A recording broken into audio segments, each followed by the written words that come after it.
Good morning students. हमने lesson 4 शुरू किया था। आज हम उसका जो टॉपिक पढ़ने जा रहे हैं उसका नाम है क्लाइमेटिक कंट्रोल। कौन कौन से क्लाइमेटिक कंट्रोल है जो क्लाइमेट को इन्फ्लुएंस करते हैं, इम्पैक्ट करते हैं उसके ऊपर। सबसे पहले लैटिट्यूड्स है, सेकंड है एल्टीट्यूड्स, थर्ड है pressure and wind system, fourth है distance from the sea, fifth ocean currents और सिक्स्थ है लीफ फीचर। ये सभी जो फीचर हैं क्लाइमेट कंट्रोल है, ये सभी कुछ ना कुछ करने के बाद है जो क्लाइमेटिक कंट्रोल है, क्लाइमेट के ऊपर कंट्रोल करते हैं। इनका जो प्रभाव है वो काफी पड़ता है। सबसे पहले हम पढ़ेंगे लैटिट्यूड्स के बारे में। आपको पता होना चाहिए जो लैटिट्यूड्स है वो क्या होते हैं। लैटिट्यूड्स हमने पहली छोटी कक्षाओं में भी पढ़ा होगा भी जो लैटिट्यूड्स है वो क्या होते हैं। जैसे इसमें जहाँ पे जो लेटी हुई लाइन होती है उसे बोलते हैं लैटिट्यूड्स। जैसे ये 0 डिग्री है, 0 डिग्री पर क्या कौन सी रेखा होती है, इक्वेटर। उसके ऊपर यहाँ पे 23.5 डिग्री, ये नॉर्थ वाली साइड है, ये साउथ वाली साइड है। नॉर्थ वाली साइड पे 23.5 के ऊपर यहाँ पे है Tropic of cancer,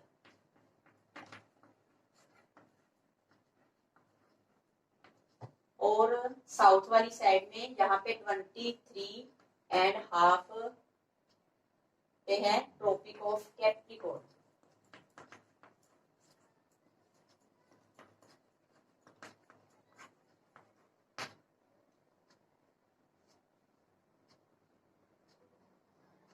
The Tropic of Cancer passes through the middle of the country from the Run of Kutch in the west to Mizoram in the east।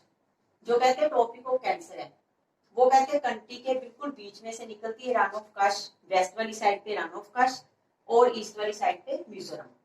जो लैटिट्यूड्स हैं वो क्लाइमेट को काफी प्रभावित करते हैं। जैसे आपको पता है भी जो सूर्य की किरणें हैं इक्वेटर के ऊपर बिल्कुल सीधी पड़ती हैं। जैसे जहाँ पे सूरज है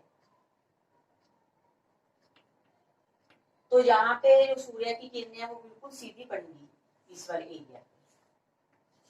लेकिन जैसे जैसे इधर जाते रहते हैं एल्टीट्यूड के ऊपर तो यहाँ पे जो सूर्य की किरणें हैं वो तिरछी पड़ती हैं, तो इसलिए वहां पे जो टेम्परेचर है वो डिक्रीज होना शुरू हो जाता है। इससे हमें पता है जो लैटिट्यूड्स है वो क्लाइमेट को कंट्रोल करने में काफी महत्वपूर्ण भूमिका निभाते हैं। एयर टेम्परेचर क्या होता है, जनरली डिक्रीज। वहां पे जैसे यहाँ पे जो टेम्परेचर है काफी हॉट होता है, इसके बाद जैसे हम ऊंचाई के ऊपर जाते रहते हैं इसी तो यहाँ पे क्या होना शुरू हो जाएगा, टेम्परेचर है वो डिक्रीज होना शुरू हो जाएगा। From the equator towards the poles, equator से लेके हम पोल्स के ऊपर जब जाएंगे पोल्स वाली साइड पे तो यहाँ पे टेम्परेचर डिक्रीज होना शुरू हो जाता है।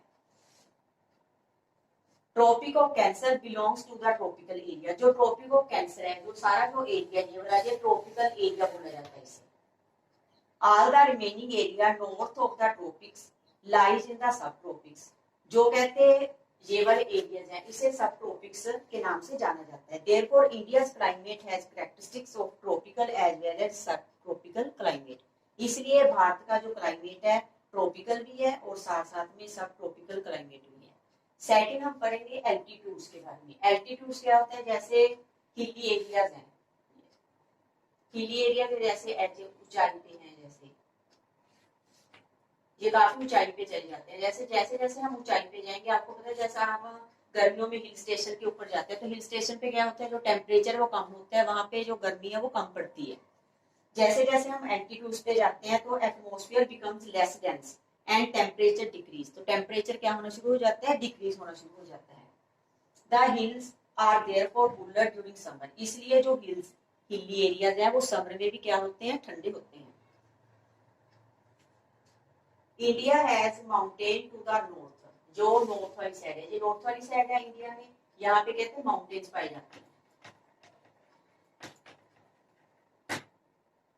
और जिनकी जो एवरेज हाइट है वो 6000 मीटर तक है। India also has a vast coastal areas.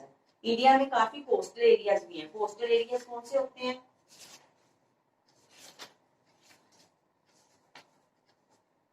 ये वाले सारे एरियाज जो होते हैं समुद्र के पास वाले इलाके होते हैं उन्हें कोस्टल एरियाज के नाम से जाना जाता है। जो कोस्टल एरिया होते हैं where the maximum elevation is about 30 metres. जो कोस्टल एरिया कहते हैं वहां पे जो मैक्सिमम एलिवेशन है वो 30 मीटर है। The Himalayas prevent the cold winds. Himalaya जहाँ पे जो भी नॉर्थ वाली साइड पे हिमालयस हैं, जैसे जहाँ ऊंचे ऊंचे पहाड़ हैं, वहां पे जो हिमालयस हैं, हिमालयस क्या करते हैं, जैसे कोई भी विंड वहां से आती है, कोल्ड विंड, उनको वो रोकते हैं सेंट्रल एशिया से जो आती है, from entering the subcontinent. It is because of these mountains, इन माउंटेन्स की वजह से ही that this subcontinent experience comparatively milder winters as compared to Central Asia. इसीलिए सेंट्रल एशिया के कंपेयर वहां पे जो कंपैरेटिवली जो विंटर होती है वो मिल्डर होती है।